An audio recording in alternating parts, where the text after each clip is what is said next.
90.1 Fast FM hadir kembali untuk Anda keluarga Fast Dialog bersama Balkesmas Wilayah Magelang.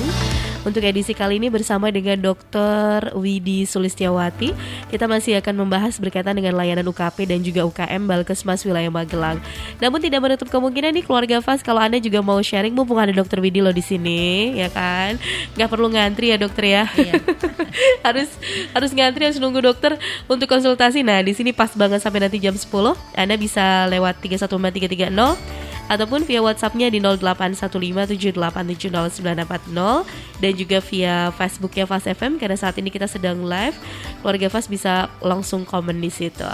Nah, dokter, kalau tadi kita udah tahu tentang sejarah, visi kedepannya begitu ya, bentuk sampai dengan bentuk layanan dari Balkesmas Magelang. Nah, kalau boleh tahu dok, kan itu sesuai dari jam kerja tadi yang dokter bilang. Yang di luar dari jam kerja gimana nih dok? Apa masih bisa melayani masyarakat? Ada, di luar jam kerja itu kita ada poli sore ya, poli sore yang sebelumnya kita memang sebetulnya IGD 24 jam. Cuma memang karena saat COVID ini semua kegiatan pembatasan juga, kita harus istilahnya ngeman-ngeman diri sendiri juga, dan juga membiasakan masyarakat supaya hanya yang benar-benar sakit saja supaya dia bisa periksa, tidak semuanya harus datang. Jadi bisa memilih, akhirnya toh itu juga bisa diterapkan ke masyarakat yang betul-betul merasa berat baru dia datang, sama untuk mengurangi kerumunan. Jadi kita akhirnya membuka lagi untuk klinik sore. Kita sudah ada klinik sore dari mulai jam 2 sampai jam 9 ya. Pendaftaran sampai jam 8 masih bisa. Kalau jam 9 sudah nggak bisa sebenarnya ya. Iya, karena memang pelayanannya sampai jam segitu ya dokter ya. Oke, baik. Klinik sore sementara memang kita masih dengan dokter umum. Tapi kalau misalnya kasusnya nanti perlu spesialistik, tetap kita konsulkan dengan dokter spesialis kami. Oke, baik. Dan ini juga kaitannya dengan layanan online juga sama begitu dokter? Ya, untuk layanan online juga sama. Cuma mohon maaf untuk layanan online ini kan bukan hanya dari pihak Balkesmas saja, karena kita untuk melayani nanti dengan bridgingnya juga dengan BPJS juga, ini belum bisa dioperasikan. Jadi sedang kita percobaan, tapi segera akan kita kalau sudah siap akan kita sampaikan ke masyarakat bagaimana untuk pendaftaran online. Karena sudah beberapa saat ini dicoba, nanti tidak bisa lagi, jadi ini lagi perbaikan. Evaluasi sambil berjalan, dan ini sebagai meningkatkan kinerja dari rekan-rekan Balkesmas juga pastinya ya. Oke. Nah, seperti apa sih sebenarnya dokter peran Balkesmas sendiri di masa pandemi ini dokter? Iya. Untuk di masa pandemi ini kita lebih banyak untuk selain tadi ke UKP-nya, untuk masyarakat yang datang ke Balkesmas. Dan kebetulan beberapa hari ini mulai setelah dinyatakan gelombang ketiga ini, di kami pun juga banyak yang pasien datang biasa pun akhirnya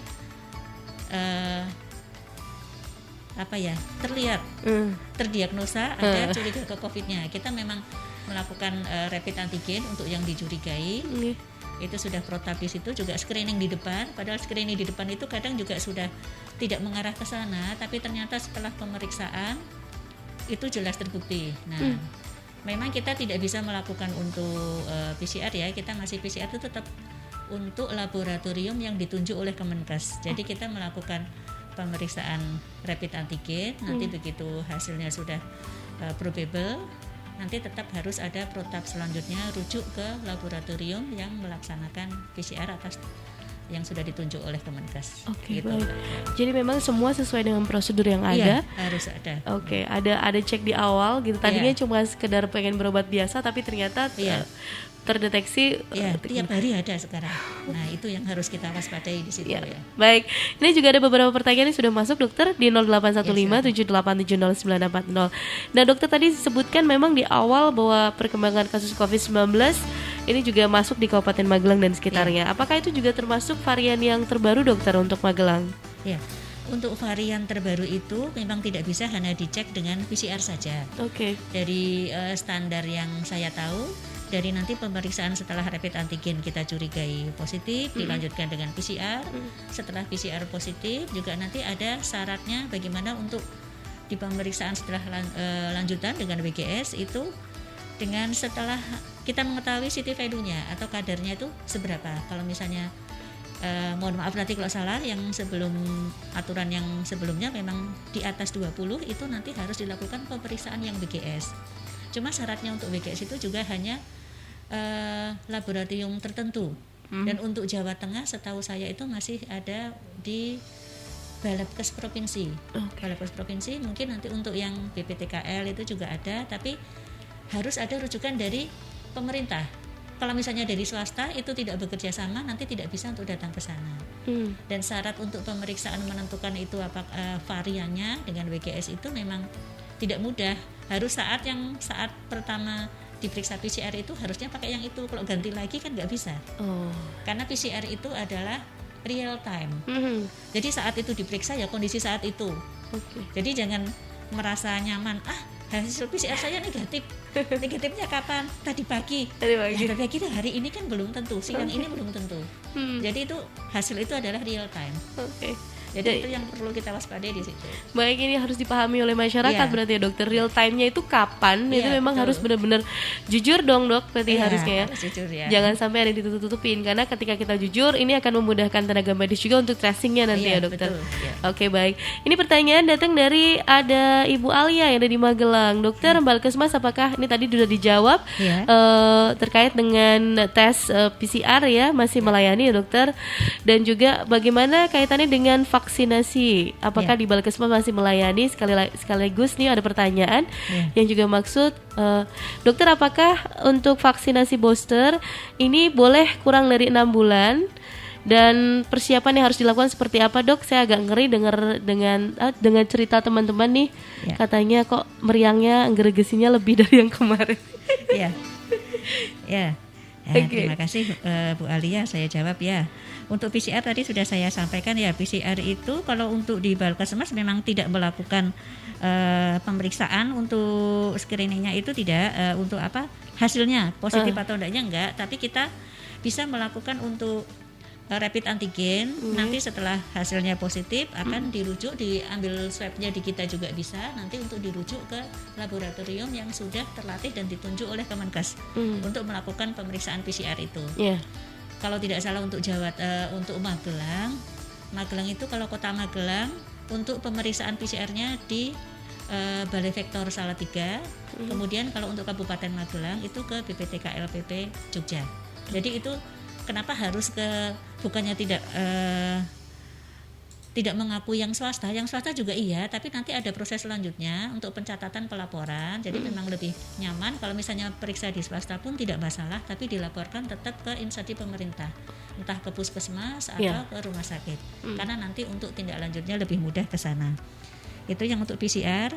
Kalau dilakukan di Balkesmas nanti hanya untuk pengambilan sampelnya, tapi pemeriksaannya tidak dilakukan di kita. Oke, baik. Selanjutnya untuk vaksinasi seperti apa dokter?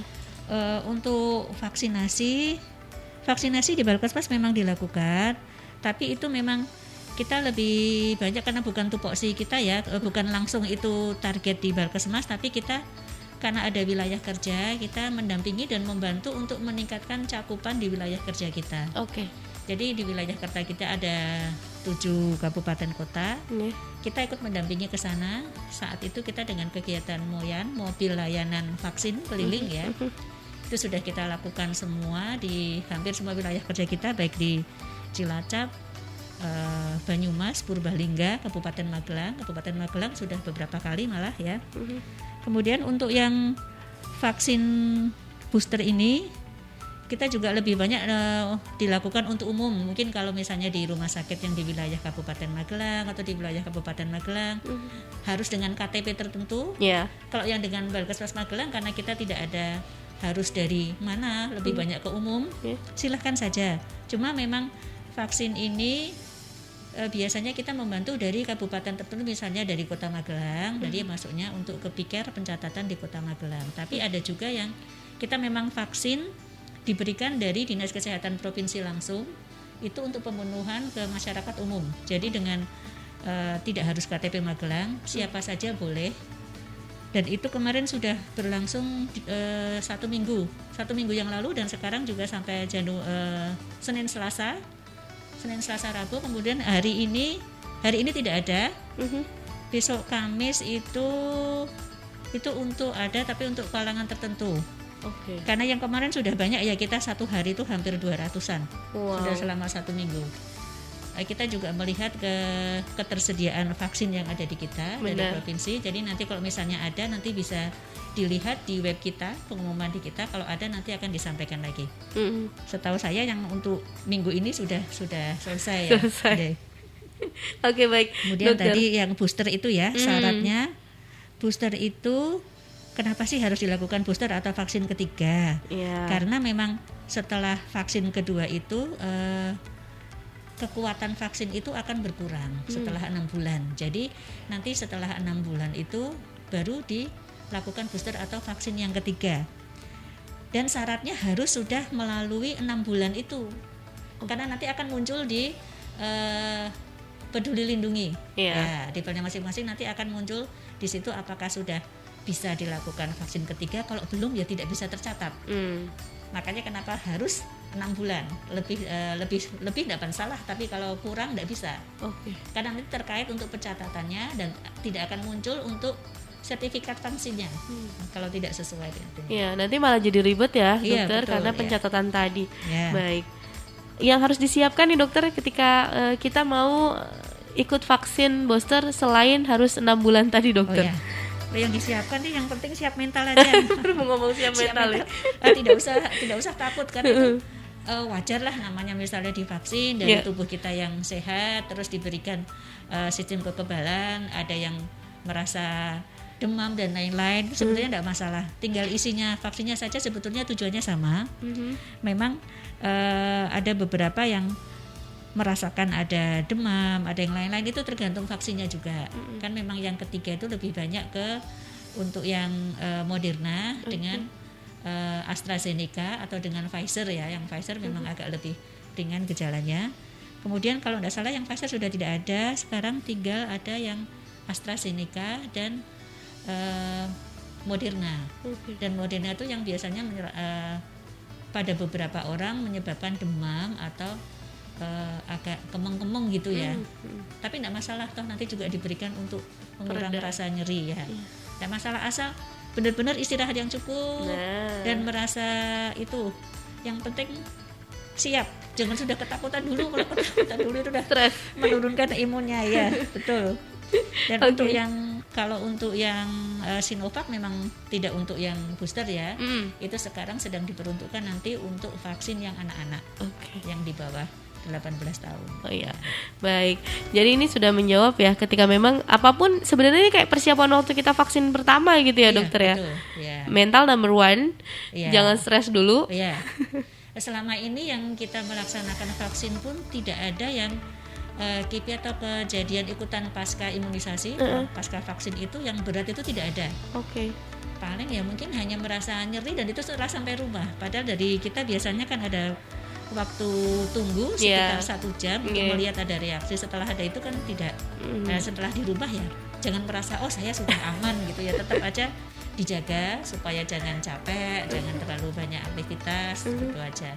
Oke, baik.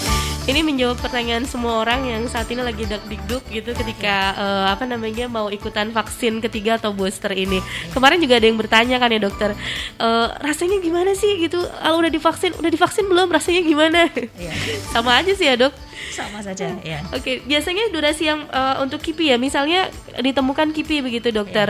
Untuk toleransinya itu berapa hari, dokter? 3 hari atau lebih dari itu? Ya, harusnya kalau KIPI itu muncul paling enggak ya 1 hari ya. 1 kalau hari misalnya, atau 3 hari. Tapi kalau misalnya lebih dari itu biasanya tidak. Dan kalau misalnya kejadian atau hal-hal yang muncul diklaim itu dari KIPI, kalau dia sudah kondisinya pulang di rumah, itu saya habis dari suntik itu sebetulnya sudah tidak bisa. Kalau menurut medis, sebetulnya kalau dia sudah pulang, sudah kondisi keluar dari rumah sakit, dari klinik, dia ada kejadian di luar itu sebetulnya sudah bukan tanggung jawab kita. Karena kita tidak tahu setelah di luar itu dia ngapain, dia makan apa atau kebentur apa.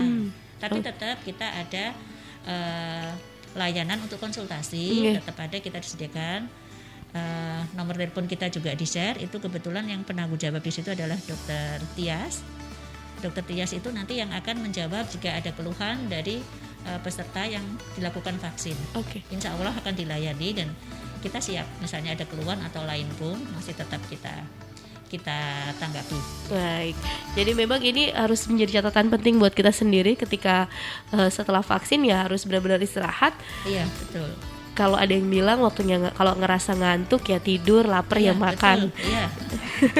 Yang paling utama kan sebetulnya itu ngantuk sama lapar itu. Ya. Itu karena sering itu memang biasanya seperti itu dialami semuanya begitu, banyak gitu lebih dok. Banyak itu ya, lebih banyak dari awal begitu. Yang kemudian yang booster itu yang lebih banyak memang agak demam, tapi biasanya yang kurang dari minum juga bisa menyebabkan demam. Iya. Perbanyak saja minum. Nah ini perbanyak harus. minum makan udah. Ya, karena di dalam juga lagi kerja kan ya dok. Iya betul ya. Harusnya semakin kita ada reaksi itu harusnya kita sadar. Oh karena ini vaksin ini sedang bekerja. Oke. Sedang aktif. Oke, baik. Ini jadi pelajaran juga untuk kita semua bahwa ternyata efek samping yang kita rasakan ini ya keluarga Vas itu adalah bukti dari vaksin yang dimasukkan ke dalam tubuh kita sedang bereaksi gitu ya dokter ya. Oke, baik. Tidak perlu terlalu khawatir karena memang semuanya seperti itu ya, tinggal kitanya saja. Baik. Dokter, ini ada pertanyaan juga dari Pak Arif yang ada di Magelang. Terkait dengan vaksinasi untuk usia di bawah 18 tahun ini dokter aman ya. Alhamdulillah ini anak saya juga kemarin sudah ikutan vaksin dan alhamdulillah tidak ada demam sama sekali, tetap bisa main, tetap bisa hahaha katanya.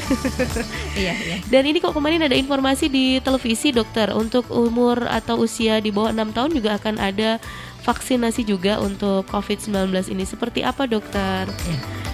Sementara ini memang yang untuk anak, program yang sekarang kan program vaksin pertama itu untuk tenaga kesehatan, kemudian yang kedua itu untuk lansia, kemudian yang sama layanan publik ya. Kemudian lanjutnya itu adalah untuk yang anak-anak di bawah 18 tahun. Ini sekarang sedang proses yang ketiga, gelombang ketiga atau keempat ini yang dengan anak-anak di bawah 18 tahun, dari 12 tahun sampai 16 tahun. Mungkin nanti harapannya memang semua bisa divaksin, karena untuk anak-anak itu juga termasuk kelompok rentan ya sebetulnya. Jadi kita bertahap. Jadi nanti kalau sudah selesai tercapai untuk yang vaksin anak antara 12 sampai 18 tahun itu, nanti memang harapannya akan ke sana. Tapi ini belum ada info yang jelas nanti mulai kapan dengan vaksinnya apa, memang belum ada. Kalau memang anak memang juga vaksinnya kan khusus. Ya selama ini memang pakai untuk anak diperuntukkan yang Sinovac. Oke, baik. Tentunya ini ada penelitian lebih lanjut. Jadi memang sebelum nanti sampai ke masyarakat, betul. Ada izin itu sudah ada penelitiannya ya dokter ya. Ya biasanya dari ITAGI, kemudian dari spesialis anak, kemudian dari spesialis dari ID juga biasanya akan mengeluarkan aturan itu, nanti itu yang akan dipakai bersama. Oke, baik. Jadi tidak perlu khawatir, kita tunggu saja. Nah, mungkin kewajiban kita adalah dalam masa penantian tadi dalam tanda kutip dokter, yang harus kita lakukan sebagai orang tua nih, ketika anak-anak sekarang sudah mulai ada yang sekolah juga nih dokter di beberapa kabupaten. Kalau di Magelang kan kemarin ada tidak jadi untuk PTM-nya begitu yang terbatas, tapi ada di Kabupaten Temanggung juga ada yang sudah mulai tetap muka begitu. Untuk yang anak-anak belum mendapatkan vaksin, apa yang harus dilakukan nih dokter selain prokes? Selain prokes itu yang utama sebetulnya dari pihak sekolahnya, karena yang pihak sekolah itu guru-gurunya sama semua yang di sana itu diusahakan semuanya bebas dari itu vaksin sudah. Kemudian juga mereka kalau bisa rutin untuk pemeriksaan, entah itu minimal rapid antigen. Nah, itu rutin dilakukan karena untuk kesehatan pun sekarang ada himbauan untuk 1 minggu sekali dilakukan tes antigen. Nah, itu memang lebih aman untuk kita.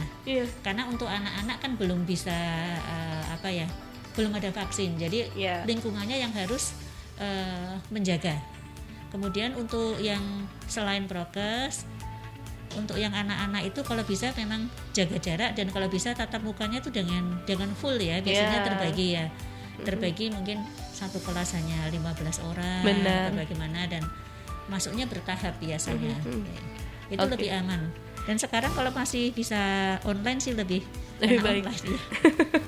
Ya, karena ini juga meminimalisir untuk yang tadi kerumunan begitu ya dokter. Betul, apalagi kalau misalnya sekarang ini ya karena sini mutasi virus itu yang gelombang sekarang juga katanya lebih ringan, jadi gejalanya juga tidak jelas. Jadi kadang tidak jelas pun dia ternyata COVID juga. Jadi itu yang harus kita waspadai. Bukan berarti tanpa gejala bisa jalan-jalan, sebaiknya tetap kita menjaga diri. Oke, mungkin rasa jalan-jalannya kita lewat dunia maya, bisa googling dulu. Iya, terutama yang untuk ada penyakit komorbid ya, komorbid atau yang komorbid memang lebih banyak muncul ke orang tua atau dewasa. Tapi kalau orang tuanya seperti itu ada komorbid, kemungkinan genetik juga bisa. Nah, khawatirnya nanti meskipun anak saya tidak ada gejala macam-macam, tapi kalau misalnya ada bakat dari orang tuanya, dia juga tetap waspada di situ. Baik, jadi memang semua butuh kewaspadaan, kejelian kita sendiri. Betul, iya. Balik lagi ke pribadi kita, lingkungan yang paling kecil dulu yang kita benar-benar harus prepare ya dokter ya. Betul. Oke, baik, karena ini waktunya juga tinggal di penghujung, dokter mungkin bisa memberikan closing statement terkait dengan pelayanan yang dilakukan Balkesmas dan juga mengingatkan lagi gelombang ketiga yang ada di Indonesia ini, dokter, monggo. Ya. Terima kasih. Sekali lagi pelayanan di Balkesmas itu bisa untuk semuanya. Memang ada UKP, UKM. Kita UKP-nya lebih banyak ke spesialistik paru. Untuk UKM kita bisa untuk ke kelompok masyarakat. Konsultasi apapun tentang kesehatan bisa kita lakukan. Dan di masa COVID ini kita lebih banyak untuk ke masyarakatnya. Berperan juga untuk mencegah penularan COVID di masyarakat. Jadi harapannya kita tetap prokes. Kalau ada keluhan, benar-benar keluhan tidak tertahan, itu baru dibawa ke Fasyankes, bisa di mana saja. Dan satu lagi jujur bagaimana kondisi kita, bagaimana lingkungan kita. Karena kadang ada merasa, saya ada supaya tetangga saya tidak tahu, akhirnya di rumah saja. Itu akan berbahaya untuk keluarga. Jadi sayangilah diri kita dan sayangilah lingkungan kita. Baik, yes, itu sayangi diri kita, keluarga dan juga lingkungan. Karena betul. Kejujuran kita bisa berpengaruh ya dokter. Ya, betul. Ya, nggak bisa sendiri-sendiri. Karena tracing tadi dari kejujuran masyarakat. Iya betul. Kita harus sehat bersama. Amin, insya Allah. Semoga ini bisa lebih cepat dokter keluarnya. Amin, kita pernah untuk melewati gelombang 1, gelombang 2. Iya, betul. Insya Allah lebih pintar untuk gelombang 3 ini. Korban atau mungkin pasien bisa lebih data boleh naik, tapi tingkat kesembuhan harus lebih cepat ya dokter ya. Amin. Ya, amin insya Allah. Salam sayang saya juga buat rekan-rekan ada di Balkesmas dokter. Tetap sehat dokter. Sama-sama. Assalamualaikum. Waalaikumsalam warahmatullahi wabarakatuh. Baik, demikian tadi keluarga FAS Dr. Widi Sulistiawati terkait dengan layanan UKM dan juga UKP dari Balkesmas wilayah Magelang. Terima kasih buat keluarga FAS yang sudah ikutan bergabung lewat 314330 ataupun via WhatsApp-nya di 0815 78709640. Reni kembali sesaat lagi untuk Anda keluarga FAS di FAS Familia. 90.1 FAS FM Magelang.